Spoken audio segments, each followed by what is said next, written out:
हमारे सभी साधक मित्रों को मेरा नमस्कार। आज मैं ध्यान के तीसरे चरण की बात बताने जा रही हूँ। यदि आपने ध्यान का पहला चरण और दूसरे चरण को पार नहीं किया है तो पहले उनका अभ्यास बना ले।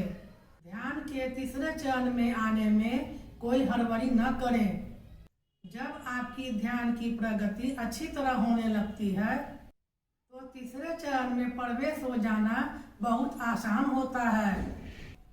जब ध्यान के दूसरे चरण में आत्म सूरज का दर्शन हो जाता है तो आप सबको यह समझना चाहिए कि तीसरे चरण में जाने का मार्ग खुल गया है। तीसरे चरण में जाने के लिए कोई प्रयास नहीं करना पड़ता, इसलिए ध्यान के दूसरे चरण को ही मजबूत बनाना चाहिए। मेरा कहने का मतलब यह है कि ध्यान के दूसरे चरण में अनेकों प्रकार के दृश्य दिखते हैं। मैं पहले बता चुकी हूँ कि उन दृश्यों के पीछे भागे मत। जब आप अनेकों प्रकार के दृश्यों से मुक्त हो जाते हैं तो उस समय बिल्कुल अस्थिर ध्यान लगता है। तब यह हो सकता है कि कोई चमकीला बिंदु देखे या दीपक की लौ देखें, लेकिन ऐसा दृश्य कभी कभी उत्पन्न होते हैं। लेकिन आप यह सोच कर न बैठे कि फिर से वह दृश्य दिखाई देगा। कभी कभी ऐसा भी होगा जब आपका मन और शरीर बिल्कुल अस्थिर हो जाएगा। उसके बाद आप शरीर को भूल चुके होंगे और आप ध्यान में इतना खो जाते हैं कि आपको पता ही नहीं चलता कि कितना देर ध्यान कर लिया गया है। लेकिन आपको ध्यान में इस तरह खो नहीं जाना है या सो नहीं जाना है। अपनी सजगता बनाए रखना है। इसी सजग स्थिति में ध्यान का तीसरा चरण आरंभ होता है। यहाँ पर आपको अपनी सजगता बनाए रखनी है और अपने आप को टिके रहना है। इस स्थिति में आप जितनी देर टिके रहें उतनी देर आप बने रहें। इसी क्षण में आपको क्रिया योग का क्रियात्मक ध्यान करना है। यहाँ पर खेचरी और अश्विनी का मुख्य कार्य होता है।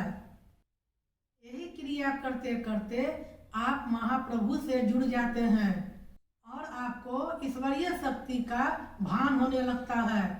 पाप और पुण्य का भेद मिटने लगते हैं, अर्थात आपको आभास होता है कि नहीं कहीं पाप है और न कहीं पुण्य है, और पाप और पुण्य का भेद समाज द्वारा स्थापित किए गए हैं।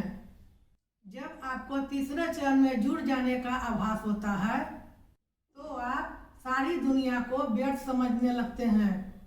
मोह बंधन से छुटकारा मिलने लगता है और आप हमेशा के लिए समाधि में लीन हो जाना चाहते हैं। लेकिन आपको लीन नहीं होना है, बल्कि विश्व का कल्याण भी करना है। जब आप यह संकल्प रखेंगे कि मुझे संसार के लिए कुछ करना है तो उसे कर डालने की शक्ति ध्यान के तीसरे चरण से मिलेगी, जिसे ईश्वर का वरदान समझा जाता है। ध्यान का तीसरा चरण बहुत सुखदायी होता है। लोग इस आनंद को भूल नहीं पाते, वे इसी में डूबे रहना चाहते हैं। लेकिन हमें पूरे संसार को देखना है। मैं आशा करती हूँ कि आप सब क्रिया योग का अभ्यास अच्छी तरह अपना रहे होंगे। इसे आपको पूरे धैर्य, लगन और साहस के साथ करना चाहिए। क्रिया योग में ऐसी शक्ति है जिससे आप संसार के लिए कोई भी काम कर सकते हैं, क्योंकि वे सब शक्तियाँ आपको ईश्वर द्वारा मिली हुई होती है। फिलहाल मैं यही तक कहना चाहूँगी, और यदि मेरी बात कोई समझ में नहीं आ रही होगी तो आप हमें ईमेल करें, मैं उसका जवाब अवश्य दूंगी। तब तक के लिए मेरा नमस्कार।